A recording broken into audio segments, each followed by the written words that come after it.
देखिए, मान के चलें कि अगर ये स्थिति इस तरीके से कंटिन्यू करती रही तो कुछ ना कुछ स्टेप्स तो आएंगे, पेट्रोल डीजल प्राइस बढ़ेंगे और इसमें कोई किसी को डाउट होना नहीं चाहिए।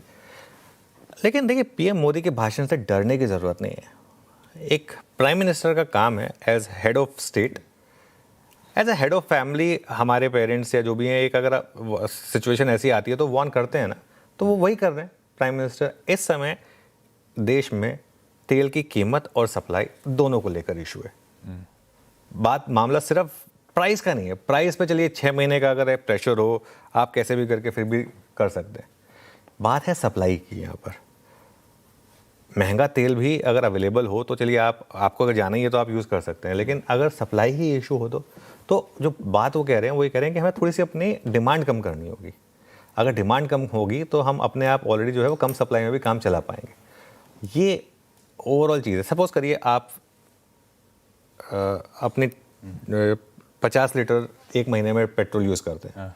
सपोज आप डिसाइड करें कि मैं हफ्ते में 2 दिन मेट्रो यूज़ करूँगा और 25 लीटर पर आ जाऊँगा, तो उससे थोड़ा सा एक फ़र्क पड़ेगा। ठीक है, हाँ, ऑब्वियसली पब्लिक ट्रांसपोर्ट उस लेवल का होना चाहिए, ठीक है, जो कि इस देश में बहुत कम शहरों में है। तो इस समय देश में, जैसे मैं कह रहा हूँ कि एक चुनौती है।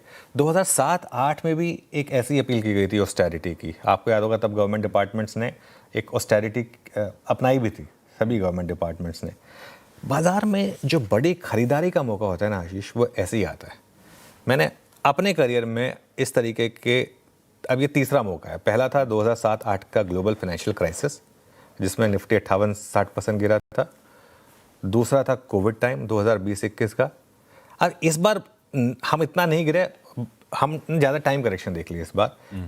सो जो भी इस तरीके के मौके रहते हैं वो बाइंग की अपॉर्चुनिटी होती है। और जब भी ग्लोबल कारणों से गिरावट आए, और ये सारी की सारी गिरावट जो हमारी इंपोर्टेड है, तो वो एक बाइंग का मौका होता है। हाँ, ये नहीं है कि आप आंख बंद करके कुछ भी ले लें इस मार्केट में। इस मार्केट में आप फोकस करें अच्छे स्टॉक्स पर। और एज एन इन्वेस्टर मैं बार बार एक बात कह रहा हूँ, मैं अभी भी कह रहा हूँ, भले पिछले 1-2 दिन में वापस उनमें सेलिंग लौटी है। जो अच्छे स्टॉक्स हैं सिर्फ इसलिए कर रहे हैं क्योंकि तेल ऊपर आ रहा है, वहाँ पर आप एक SIP का व्यू रखें और 3 से 5 साल का नज़रिया रखें, क्योंकि ये लंबे समय तक नहीं रहने वाला है क्रूड इस प्राइस के ऊपर। अभी प्रेडिक्ट करना मुश्किल होगा, लेकिन जब भी इसका डिमाइस आएगा बहुत तेज़ी से आएगा।